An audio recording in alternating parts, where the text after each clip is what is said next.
मुख्यमंत्र्यांच्या उच्चस्तरीय बैठकीनंतर नाशिक महानगरपालिका प्रशासन ॲक्शन मोडवर आलं।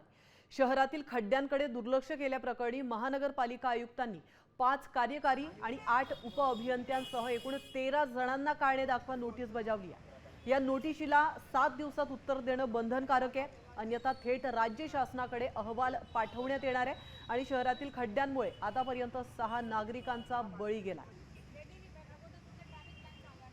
आता ट्रॅफिक डायव्हर्जन वगैरेची सगळ्याची प्लॅनिंग आपण केलेली होती। आज ते पाहणी करायला आले आहे, कारण की ही रोड पण आज आपल्याला सुरू करायची आहे। गडकरी सिग्नलकडे मुंबई टू गडकरी, मुंबई नाका टू गडकरी सिग्नल, याच्यापुढे त्र्यंबक रोडची आज आता आपण पाहणी करायला जातोय की ते कसं आपल्याला अजून सोपं करता येईल। अजून आता खूप ड्रोन व्हिडिओज येतात त्र्यंबक रोडच्या ट्रॅफिक, त्या ड्रोन व्हिडिओमध्ये तुम्हाला क्लिअरली दिसत असेल की ठीक आहे, एक साईडला ट्रॅफिक आहे परंतु एक साईडला आमचं काम बऱ्यापैकी पूर्ण होत आलेलं आहे, तिथे क्युरिंगचा पिरियड चालू आहे।